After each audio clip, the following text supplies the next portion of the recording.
We're back with yet another Rick and Morty Season 7 episode, Kuat Amortican Summer, which, fun fact, this is the first episode to feature Summer in the title, and for the most part, I thought it was a very fitting one. She certainly deserves it, and this episode is a solid tribute to her character. But that's enough chit-chat, let's dig into the meat of this episode and discuss.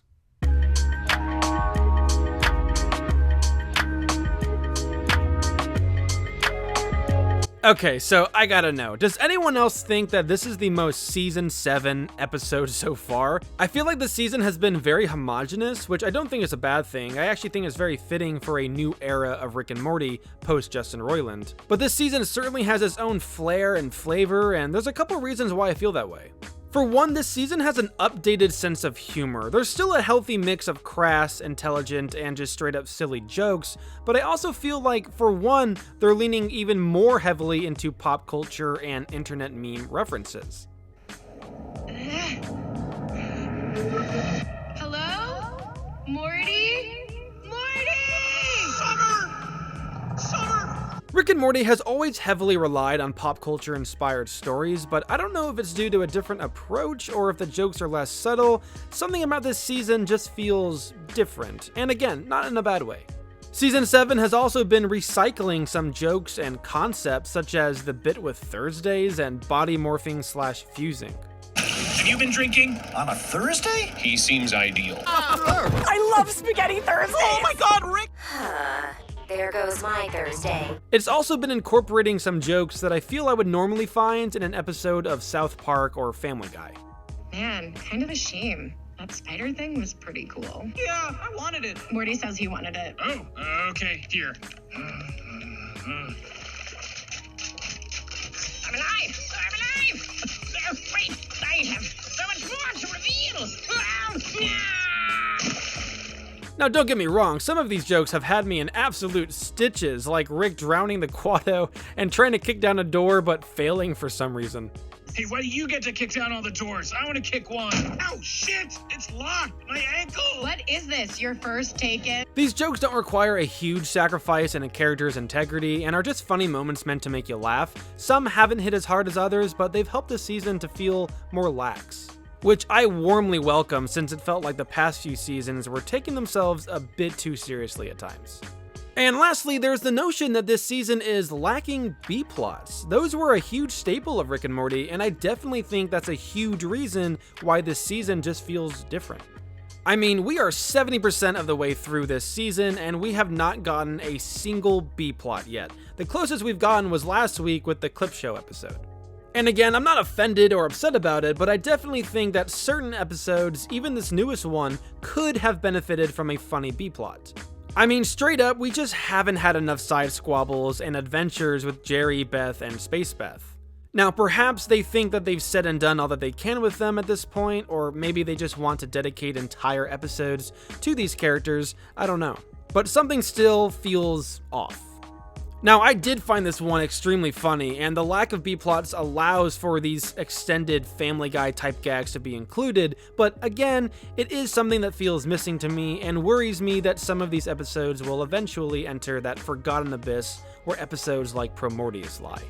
But let me know what you all think about this in the comments section. I am definitely curious where all my Rick and Morty peeps stand on these matters. But as for the conceptual elements within this episode, I think there's two main things going on here. For one, this episode is once again playing with the concept that Rick and Morty is certainly not shy to: what is real versus what is fake.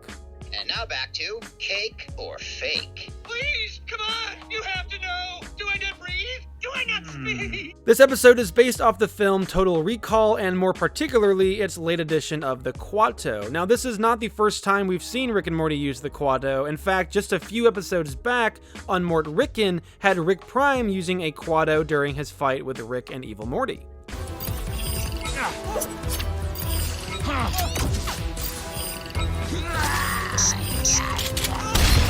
But another Rick and Morty episode that based itself on Total Recall is the Season 2 episode titled Total Recall, which revolved entirely around the idea of what is real. He's a fake, you morons! Like most psychics! Kill them! And in Wet Kuat Amortican Summer, Summer enters this disillusioned world of the Kuato enthusiasts, a Taken meets Squid Game meets Get Out trafficking circle that is run by Kenneth, who is run by his Kuato, who is run by his Kuato, and so on and so forth and what have you. Okay, I see where this is going. But then there's also the mystery of what is Morty really saying? I figure we all knew something more sinister or mysterious was at play here.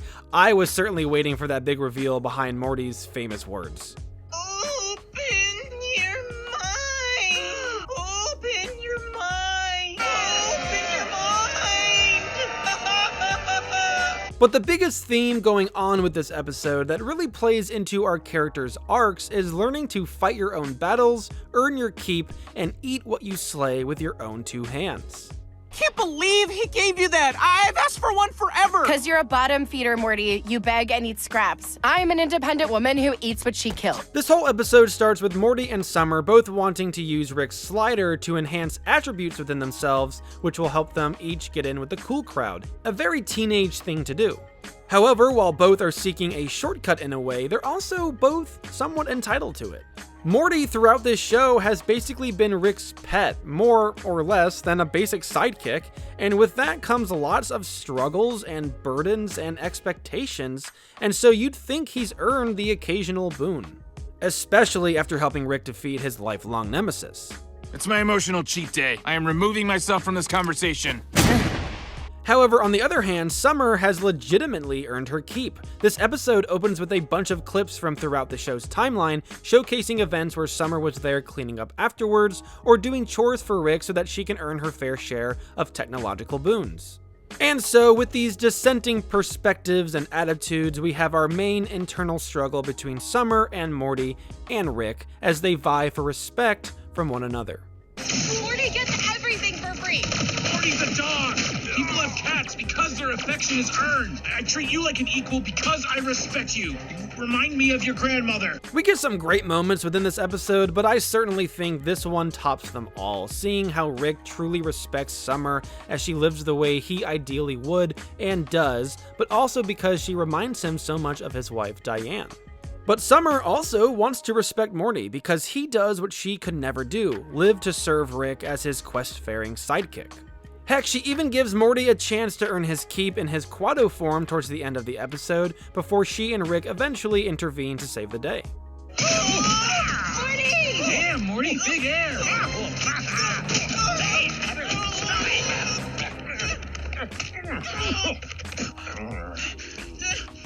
Whoa, Morty, looking good. Bro, you're actually like a f***ing boss. In the end, I think everyone, especially Summer and Morty, learned to respect themselves a little bit more and gained more confidence in the areas they're most insecure. Rick is getting his groove back. You heard him, boys? Kill him before he gets his groove! Morty gets in with the cool crowd thanks to his newfound abilities and technological boon, and Summer respects her worth more now and realizes that what she really wants is someone who respects her as well, not some dumb but hot guy. Speaking of, I kinda need a new girl to hook up with on Tuesdays. Pass. Hey, you want to get out of here? Totes. Summer saved me from being trafficked and burned alive. Like, whatever.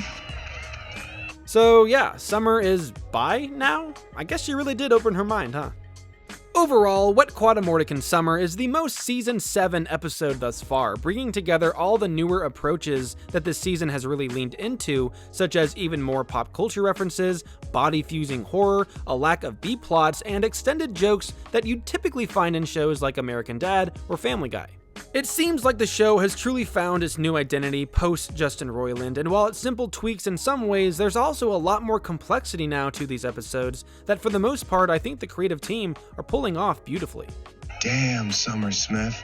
There is no end to your complexity. This newest summer-led episode has a very solid balance of humor and thematic storytelling, exploring complex ideas such as respect and earning your keep, but also letting loose with some mindless fun.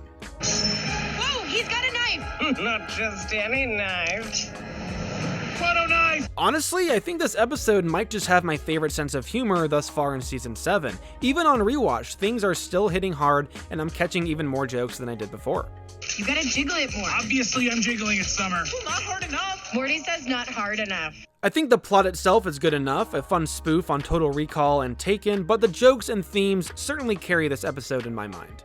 They're subtle at points, but I like it when Rick and Morty leaves room for interpretation. I mean, sometimes they really just go for it with a lot of concepts, and it just doesn't really stick, or it all gets messy and hard to track. But I want to know what you all thought of this episode, so let me know down below in the comments section. Did you like it? Did you hate it? Or are you somewhere in between? If you enjoyed the review, let me know by hitting that like button, and if you want to hear more of my thoughts on Season 7 thus far, you can check out my previous episode reviews using the links in the description below. I also have a bunch of Rick and Morty rankings which you can check out using the playlist in the outro, but as for now, that's it from me. Thank you so much for tuning in. I will see you all next time.